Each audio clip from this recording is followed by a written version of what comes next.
বন্ধুসকল আপোনালোকে চাই আছে ৰিয়েল ফেক্টছ আছাম। আজি হৈছে ADRE গ্ৰেড 4 ইণ্টাৰভিউৰ তৃতীয়টো দিন, গতিকে 19 জুন তাৰিখে আজি কেনেকুৱা ধৰণৰ প্ৰশ্ন সুধিছে আৰু বহুতে সুধি আছে যে ITI ট্ৰেড থকা বিভিন্ন টেকনিকেল পোষ্টত কেনেকুৱা ধৰণৰ প্ৰশ্ন সুধিছে। লগতে আমি কিছুমান সম্ভাৱ্য প্ৰশ্ন আজিৰ এই ভিডিঅ'টোত লৈ আনিছোঁ। আপোনালোকে চিন্তা কৰাৰ কোনো প্ৰয়োজন নাই। আমি যিমানখিনি গম পাইছোঁ এইবাৰ অতি সহজ প্ৰশ্ন সুধিছে, বিশেষকৈ পাৰ্চনেল কিছুমান প্ৰশ্নই বেছিকৈ সুধিছে বুলি আমি গম পাইছোঁ। তেওঁ কোন ডিষ্ট্ৰিক্টৰ পৰা আহিছে, ফেমিলিৰ কথা, তেওঁ আগতে কি কৰি আছিলে, এনেকুৱা ধৰণৰ সৰু অতি সহজ বেছি প্ৰশ্ন সোধাই নাই। আটাইতকৈ বেছিহে 3 মিনিট সময় লৈছে আৰু 6খন বৰ্ডতে পৰীক্ষাসমূহ অনুষ্ঠিত হৈ আছে আৰু প্ৰতিখন বৰ্ডত প্ৰায় 5ৰ পৰা 10জন এবচেণ্ট আছে বুলি আমি জানিব পাৰিছোঁ। বহুতো ক্ষেত্ৰত 2-1 ৰিজেক্টো হৈছে, বিশেষকৈ টেকনিকেল পোষ্টত ৰিজেক্টৰ সংখ্যা বেছি বুলি জানিব পাৰিছোঁ। ট্ৰেডসমূহ মিলা নাই আৰু আপোনালোকে কিন্তু নিজৰ ডিষ্ট্ৰিক্টৰ ওপৰত বিভিন্ন ফেক্টছ বা যিকোনো কথা আপোনালোকে চাবলৈ নাপাহৰিব। বিশেষকৈ আপোনাৰ হোম ডিষ্ট্ৰিক্টখন কিহৰ বাবে বিখ্যাত, কিবা যদি উল্লেখযোগ্য হিষ্টৰিকেল প্লেচ আছে বা কিবা যদি মনুমেণ্টছ আছে, আপোনালোকে ভালকৈ কিন্তু সেইখিনি চাই যাব। মানাহ ৰাষ্ট্ৰীয় উদ্যানৰ ওপৰত আজি প্ৰশ্ন কৰিছে। মানাহ ৰাষ্ট্ৰীয় উদ্যানত পোৱা কেইবিধমান জীৱ জন্তুৰ নাম সুধিছে। ইয়াত মই স্ক্ৰীণত দেখাই দিছোঁ লিওপাৰ্ড কেট, গল্ডেন কেটছ, এইবিলাক বিশেষকৈ সোণালী বান্দৰ, আপোনালোকে গড়ৰ এশিঙীয়া গড়ৰ কথা ক'ব পাৰে, স্লথ বিয়েৰৰ কথা ক'ব পাৰে, ভালুক। গতিকে এনেকুৱা ধৰণৰ আপোনালোকে যিকেইখন আপোনালোকৰ ডিষ্ট্ৰিক্টত ৰাষ্ট্ৰীয় উদ্যান আছে তাত কি কি জীৱ জন্তু পোৱা যায় আপোনালোকে কিন্তু ভালকৈ চাই যাব। আৰু চৰাই চিৰিকটিও যদি বিশেষ উল্লেখযোগ্য ৰিয়াৰ কেনেবাকৈ চৰাই আছে তেনেহ'লে আপোনালোকে সেইখিনিও কিন্তু ভালকৈ। আৰু এটা আজি উল্লেখযোগ্য প্ৰশ্ন সুধিছে, চৰাইদেউৰ শব্দৰ অৰ্থ সুধিছে। চৰাইদেউ মানে হৈছে পাহাৰত জিলিকি থকা নগৰ, গতিকে আপোনালোকে এইটো ক'ব। আৰু এটা প্ৰশ্ন কৰিছে যে কনকলতা বৰুৱা কোনটো আন্দোলনত মৃত্যুবৰণ কৰিছিলে, শ্বহীদ হৈছিলে। গতিকে আপোনালোকে ক'ব লাগিব যে ভাৰত ত্যাগ আন্দোলনত 1942 চনৰ 20 ছেপ্টেম্বৰ তাৰিখে তেখেতে শ্বহীদ হৈছিলে। গতিকে কনকলতা বৰুৱা এই কথাটো আপোনালোকে মনত ৰাখিব। আৰু এটা প্ৰশ্ন কৰিছে যে লিডু কিহৰ বাবে বিখ্যাত।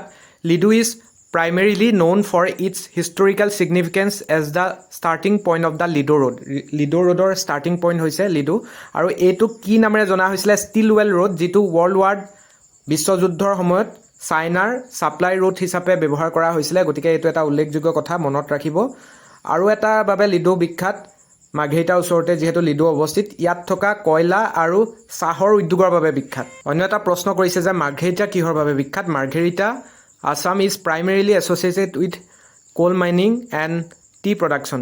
এইটো কয়লা খনন আৰু চাহ উৎপাদনৰ বাবে এই জেগাও বিখ্যাত। Earning it the nickname coal queen of Assam, কয়লাৰ ৰাণী বুলি কোৱা হয়, অসমৰ কয়লাৰ ৰাণী বুলি মাৰ্ঘেৰিটা। চাহ উদ্যোগৰ লগতে দ্বিতীয় বিশ্বযুদ্ধৰ লগত মাৰ্ঘেৰিটাই উল্লেখযোগ্য তাৎপৰ্য বহন কৰিছিলে, এইখিনিও আপোনালোকে জানি থ'ব। আৰু ৱৰ্ল্ড ৱাৰ 2 কেতিয়া অনুষ্ঠিত হৈছিলে এইটো প্ৰশ্ন কৰিব পাৰে। ৱৰ্ল্ড ৱাৰ 2 দ্বিতীয় বিশ্বযুদ্ধ 1939 চনৰ 1 ছেপ্টেম্বৰ তাৰিখৰ পৰা 1945 চনৰ 2 ছেপ্টেম্বৰ তাৰিখলৈকে হৈছিলে। গতিকে এইখিনিও মনত ৰাখিব। আৰু এটা প্ৰশ্ন কৰিছে বুলি আমি জানিব পাৰিছোঁ, শংকৰদেৱ মাধৱদেৱৰ জন্ম আৰু মৃত্যু চনটোৰ ওপৰত প্ৰশ্ন সুধিছে। মাধৱদেৱৰ জন্ম হৈছিলে 1489 চনত আৰু মৃত্যু হৈছিলে 1596 চনত। গতিকে এই চন দুটা আপোনালোকে মনত ৰাখিব। এগৰাকী প্ৰাৰ্থীক সুধিছে যে হাবুং কিহৰ বাবে বিখ্যাত। Habung is a historical region in present day Lakhimpur district of Assam, India, although Tai Ahom claim it to be a part of present day Dhemaji district. গতিকে লখিমপুৰ বুলি কোৱা হয়, কিন্তু টাই আহোমে ধেমাজি ডিষ্ট্ৰিক্টৰ বুলি ইয়াক ক্লেইম কৰে। আৰু এটা প্ৰশ্ন সুধিছে যে ব্ৰহ্মপুত্ৰ নদীৰ ওপৰত থকা দলঙৰ নাম সুধিছে। 6খন দলং অপাৰেশ্যনেল ব্ৰিজ হৈ আছে, বিশেষকৈ চৰাইঘাট ব্ৰিজৰ কথা আপোনালোকে ক'ব পাৰে। নিউ চৰাইঘাট ব্ৰিজ, কলীয়া ভোমোৰা দলং, নৰনাৰায়ণ সেতু, ধলা শদিয়া, যিটো ব্ৰহ্মপুত্ৰৰ এখন উপনদী, লোহিত নদীৰ ওপৰত আছে, আৰু বগীবিল দলং। আৰু বহুতো কনষ্ট্ৰাকশ্যন আছে আপোনাৰ ডিষ্ট্ৰিক্টত, যদি ফুলগুৰি হওক বা মাজুলী, এনেকুৱা যিবিলাক আমাৰ দলং কনষ্ট্ৰাকশ্যনত হৈ আছে, সেইবিলাক দলং যদি আছে তাৰ ওপৰতো প্ৰশ্ন কৰিব পাৰে যে তোমালোকৰ নিজৰ ডিষ্ট্ৰিক্টত যিখন চলি আছে আৰু কাৰোবাৰ নামত উৎসৰ্গিত হৈছে নেকি, যেনেকৈ ধলা শদিয়া দলংখন ডক্টৰ ভূপেন হাজৰিকাৰ নামত উৎসৰ্গিত কৰা হৈছে, এনেকুৱা ধৰণৰ প্ৰশ্ন সুধিব পাৰে। আৰু আপুনি যদি সেইখন ডিষ্ট্ৰিক্ট বিলং কৰে, আপুনি পাৰে যদি দলংখনৰ দৈৰ্ঘ্যটো চাই যাব যে সেই দলংখন কিমান দৈৰ্ঘ্যৰ। আৰু ধলা শদিয়া আৰু বগীবিলে কেনেকুৱা ধৰণৰ ভাৰতৰ ভিতৰত কিমান সংখ্যক ৰেংক অধিকাৰ কৰি আছে, দৈৰ্ঘ্যৰ ভিতৰত কিমান দীৰ্ঘতম দলং হিচাপে আছে, সেইখিনিও আপোনালোকে চাই যাব। আৰু এটা প্ৰশ্ন কৰিছে যে আছাম মেডিকেল কলেজ কেতিয়া স্থাপন কৰা হৈছিলে। 1900 চনত প্ৰতিষ্ঠা কৰা হৈছিলে, আৰু আছাম মেডিকেল কলেজ হস্পিটেলৰ পুৰণি নাম আছিলে বেৰী হোৱাইট মেডিকেল স্কুল। এইটো প্ৰশ্ন হ'ব পাৰে। 1900 চনত স্থাপন কৰা হৈছিলে, আৰু এইখনেই হৈছে অসমৰ প্ৰথমখন চিকিৎসা মহাবিদ্যালয়। আৰু প্ৰশ্ন কৰিছে যে আহোমসকল কোনটো পৰ্বত পাৰ হৈ অসমলৈ আহিছিল। পাটকাই পৰ্বত পাৰ হৈ। নিজৰ ডিষ্ট্ৰিক্ট কিয় ফেমাছ, এইটো প্ৰশ্ন কৰিছে এগৰাকীক।